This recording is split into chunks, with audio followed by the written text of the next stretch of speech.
L'histoire des criminels racontée par l'unique journaliste d'enquête, Félix Séguin. Ah ben Félix, tu me fais un cadeau. Toi, là, commencer la semaine en parlant de l'Office de consultation publique de Montréal. Je suis joyeux, là. J'y ai passé tout le week-end en plus, en me rappelant cette chanson de Brassens. Donc, sur le ventre, ils se tapaient fort, les copains d'abord, poum, poum. Pourquoi?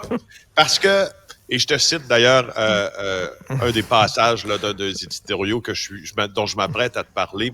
Quand tu dis que l'Office de consultation publique a tant dépensé en fonds publics, en voyages, en restaurants, en mobilier, en écouteurs, et j'en passe, quand tu te mets en tête que plus d'une semaine après la publication de ce scandale-là, celle qui s'apprête à déposer le budget de la Ville de Montréal, la présidente du conseil exécutif, du comité exécutif de la Ville, Dominique Olivier, l'ancienne numéro 1 de l'organisme, n'a toujours pas été remerciée. C'est à rien y comprendre, en plus de l'administration actuelle. Je veux souligner quelque chose en ce lundi qui est, à mon sens, assez rare. En fin de semaine, le Journal de Montréal, La Presse, Le Devoir, par la voix de 3 de ses chroniqueurs émérites, appellent à la démission immédiate de Dominique Olivier. Je vais commencer par te citer notre excellente Josée Legault, qui, dans un texte bien fouillé et puis bien fondé aussi à l'égard des faits, parle de triumvirat déchu, pour parler d'eux. Et on dit, Dominique Olivier, voyez-vous, et je la cite, est à la fois le bras droit de la mairesse et la toute-puissante présidente du comité exécutif en charge des cordons de la bourse. Ça ne s'invente pas. Ils doivent démissionner. Dans la presse, on parle du machin à 3 millions.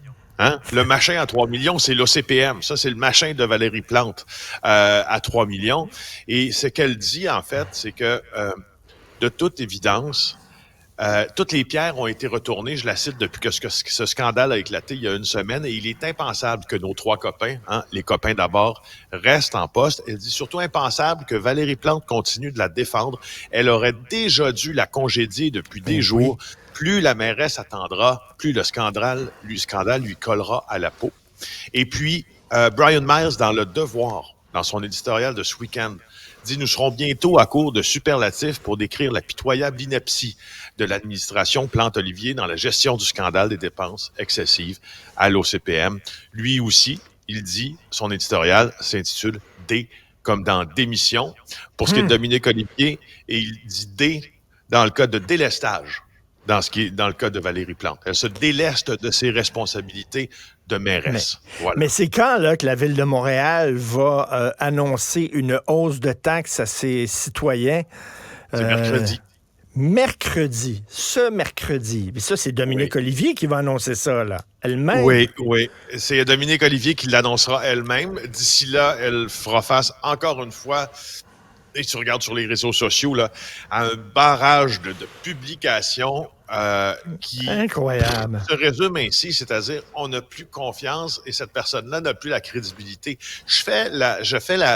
Écoute, je sais pas si tu te rappelles la dernière fois dont les 3 médias principaux, là, les 3 journaux principaux du Québec, Journal de Montréal, La Presse, Le Devoir, ont parlé sans se concerter d'une seule et même voix dans un éditorial du samedi en disant c'est très, très, très rare.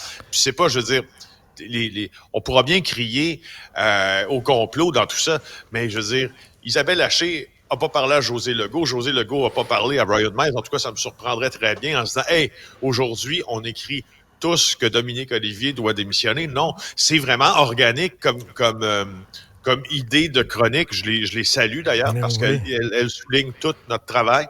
Pas tout, en fait, il y a 2 femmes et un homme. Mais donc, les 3 soulignent notre travail et dans tout ça, je pense que mes collègues du bureau d'enquête doivent en être fiers. Je suis quand même...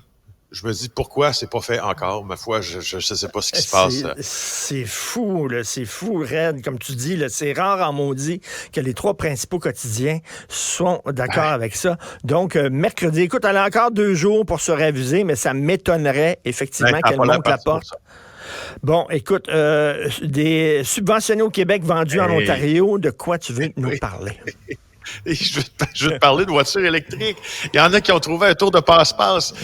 Il y a une association là pour la protection des automobilistes, là, l'APA, c'est Georgini qui en est le président, soupçonne qu'il y a 685 Québécois qui ont reçu plusieurs fois la subvention de 7 000 $ de Québec pour l'achat d'un véhicule électrique, de s'être fait un coup d'argent. Comment ils ont fait ça?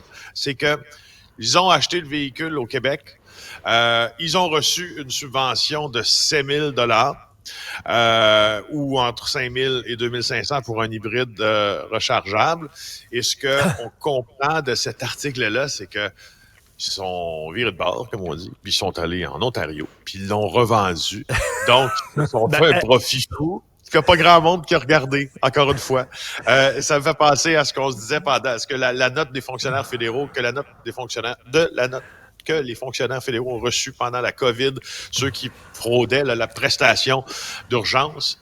Les fonctionnaires se sont fait dire, ouais, si vous pensez qu'il y a une fraude, là, on regardera ça plus tard. Est-ce que c'est illégal, ça, d'acheter une auto électrique subventionnée ici et de la revendre en Ontario? Faut que tu la gardes.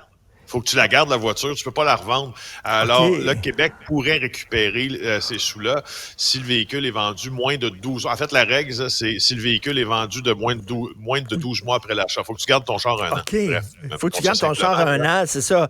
Parce que là, pourquoi on subventionnerait un gars qui revend après ça l'automobile un peu plus cher là-bas en Ontario puis qui met finalement la subvention qu'il va donner dans ses poches?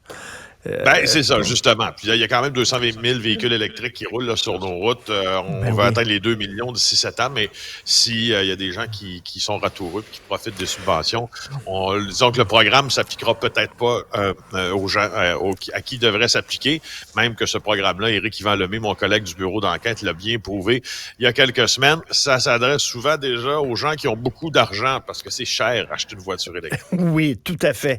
Encore des coups de feu sur une école juive, ça, c'est très inquiétant. Ben là, oui, puis je veux juste te rappeler là, le concept là, en fait du terrorisme. Tu sais, on a parlé, moi et toi, dans une chronique la semaine passée de la définition au Larousse du terrorisme, puis de la définition que les tribunaux canadiens ont du terrorisme. Hier, le mot a été prononcé par les porte-paroles de l'établissement qui a été visé par les coups de feu. Alors, il dit, on va pas se laisser terroriser par des gens qui veulent commettre des actes terroristes. On est consterné, on est préoccupé. C'est Lionel Pérez, qui est l'ancien chef là, d'Ensemble Montréal, mais qui est le porte-parole de l'école Yeshiva Gedola.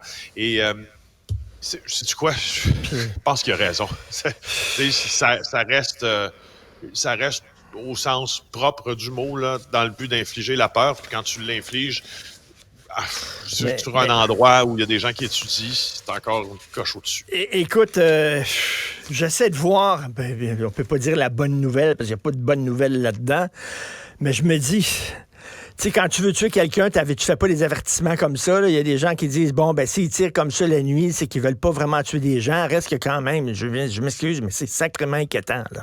Oui, puis il y a tu sais, si on regarde au sens strict, le modus operandi des gens plutôt lâches là, qui ont fait ça. Ce qu'on peut se poser aussi comme question, c'est si tu es une organisation terroriste, justement, puis le mot le dit, tu es organisé, ce serait surprenant que tu ailles viser une deuxième fois une école où il doit y avoir de la surveillance augmentée, puis ainsi dévoiler un peu ton jeu, puis la manière dont tu vas fuir les lieux, etc. C'est ça qui donc, l'addition se fait pas dans ma tête entre un crime très organisé par un groupe très organisé et celui qu'on a vu survenir en fin de semaine et la semaine passée. Il y avait une autopatrouille dans le coin. Elle était en circulation, malheureusement, lorsqu'ils sont arrivés. Merci beaucoup, Félix. On se reparle demain. Passe une excellente journée. Félix Séguin du bureau d'enquête.